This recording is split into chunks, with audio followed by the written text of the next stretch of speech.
Hello, welcome to another episode of Project Spraydown. I'm Thomas Murphy, your spray lord, and this episode is going to cover the Hug, which is a V10 in Boulder Canyon.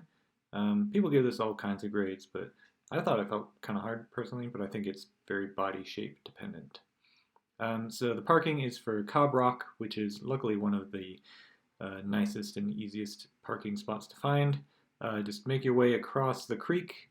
I kind of took a long way, and then as I went through and bushwhacked through here, I noticed that there was a very easy path across the ice. But normally in the summertime or when it's not frozen, you just have to do a bit of rock hopping.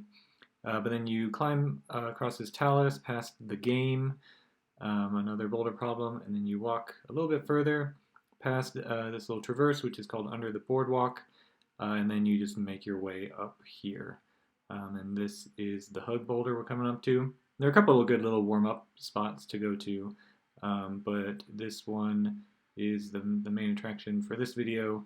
This is going to cover the Hug, the central line. So despite being such a short boulder, it packs quite a few really interesting moves and a pretty wide variety of moves into this short little problem, ranging from the powerful beginning to these weird kind of body position heel hook things to some crimps to some techie stuff up top. So I kind of came to it because it was so short. I knew it was a nice one to do by myself with just a few pads. But man, I was really surprised and pleasantly surprised by how good of a boulder it is. So first off the bat, just very highly recommended that you try this one out. So this first move is a really big dynamic toss. And you can see you get kind of a crappy left hand. The right hand is luckily very good in cut, and you get kind of an obvious left foot. But you can see here that the left hand, it's not really much on it. It seems like you can hold it a few different ways, but I found it helpful to hold it kind of pulling straight out from the rock, and then with my thumb on top of that little ledge there. But essentially, you're using a lot of your leg power and not really relying too much on pulling on a good left hand because it's kind of bad. So like I said, you make this dynamic move. It's pretty violent. It felt pretty easy to figure out, but it never felt easy to do. Every time it was a pretty tough move, and I had to really focus on not dabbing and keeping that foot on. But luckily, you're going to a pretty decent hold. And you can see here, after I stick it, I get this kind of sideways toe hook underneath the starting hold for your right hand.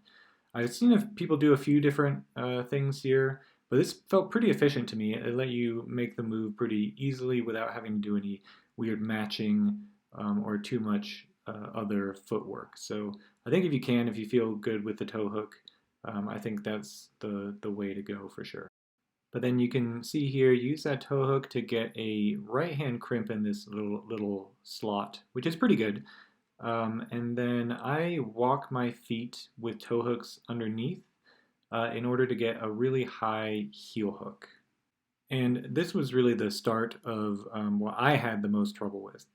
I think it is generally considered the crux, but this heel hook was so finicky for me, mostly because you can see here, I'm so far underneath it to start, and then when we get to the later part, you rock over onto it so much that it's really easy to pop off that little ledge. So I had to really focus on getting the heel as close to my hand as possible, just so I had plenty of room to roll over later without falling off the left side of that heel. And then I use this little intermediate crimp just I found it a little bit helpful to pull up from that move rather than keeping the hand right next to the heel, but it didn't make a huge difference. And then this next part, I had a lot of trouble getting the right body position to even get to this crimp. And it's such a bad crimp that you do really need to get it right. And for me, that meant getting it high enough that I could get my pinky on. That was really important to be able to feel like I could fully crimp on it. I'm pretty bad with 3 fingers though, so other people might not feel the same way, but getting the pinky on for me made a big difference for sure. And then this next move definitely took me the longest to figure out. But it was one of those kind of magical moves that feels so ridiculously impossible at first, but then when you figure out the right body position, you start to feel how it could be possible, and then by the end you can just be confident that you can do it. But the move involves pulling your hips and your knee really high up using that crimp and the right hand crimp that you're using, along with that bad left crimp, and rolling onto this heel.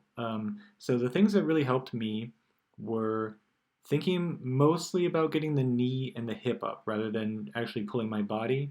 So you can kind of see my head almost stays underneath that lip most of the time while I'm pulling.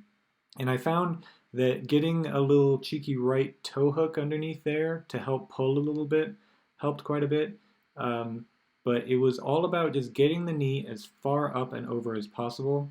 And when I was actually doing the move, my knee wound up resting on my left hand, which it was a good kind of point to notice that my knee was far enough, but also kind of helped keep the left hand on, just because it was pressing against, kind of scumming against my own hand. So that was kind of a good revelation for that move.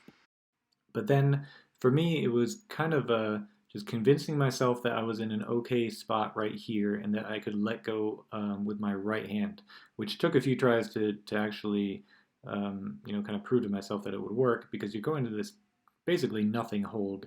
It's just sort of a flat vertical part, but you can get just enough on it that you can kind of push into that heel and feel a bit more comfortable. And then you make another left hand move up to a slightly better crimp. It's a bit more in cut, a bit bigger, and it's kind of horizontal, so you can pull a bit more. But then you kind of stay in that same position, stay on that heel, and you just toss up to this pretty crappy kind of pinch on the arete there. It doesn't seem like much when you're just feeling it from the ground, but it's enough texture and everything that you can slap it and feel pretty decent. But you're kind of stuck in this position until you make this next move up to what's probably the best hold that you've felt for a while, which is just this slopey little kind of dish, and then you can swap your heel for a toe there, and then you can kind of stand up and figure out what you're going to do for the top bit. And I would highly recommend you figure this out before you start giving it actual red point goes. I was amazed. It seems like it should be so easy. You're on this, decent hold. Your foot should be pretty good. You can see here, I'm not really sure if it's because these shoes were pretty new and stiff, but I had to rock over like that, and I didn't realize it until I looked at the footage, but I was basically kind of like on point, like ballet on point on that little foot, and it blew for me a couple of times, and it was very infuriating because I thought I was done with the problem, but then I just blew it at the end. So anyway, definitely figure out what you want to do for that top part, because there are a lot of little invisible crimps, and not very many feet to speak of that you need to find in order to figure out how to fully top it out. But you can see here, I just kind of find something to stand up on. Once you stand up a bit more, you feel pretty good, and the holds get a little bit better. And then as you kind of go out right, you can find some better holds. Again, not very good feet, and you can see here in the kind of fast forward version, my foot definitely slips, so my footwork was not on point today. But then you can, just kind of shuffle your way over and top out on that little edge. But yeah, that is the Hug. Again, I would highly recommend it. It was really a fun one to work on and very satisfying to figure out. I was clearly having a rough day of it today with those couple of bad falls at the top, but managed to do it kind of last go. You could see my skin was getting pretty bad. But yeah, again, the Hug, very good one. Definitely recommend going to try it. I'd love to hear what other people think. Again, like I said at the beginning, I thought it felt pretty hard. I thought the moves felt harder than most, if not all, of the V10s that I've done. But I haven't, been on enough 11s to really be a good judge.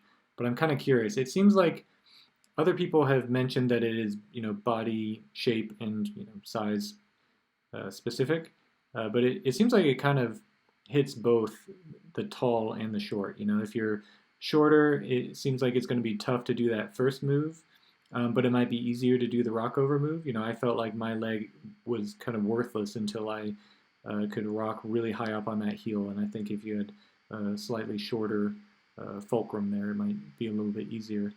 But yeah, I'm curious if anybody has done this, um, if they have insight into how hard you thought it was, and whether you thought it was easier if you were shorter or taller or whatever.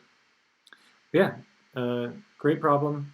Lots of cool moves, lots of different moves, and kind of works on a lot of different aspects of your climbing. Highly recommended. Go check it out. The Hug in Boulder Canyon. That's it for this one, and hopefully I will see you in the next video. Thanks very much.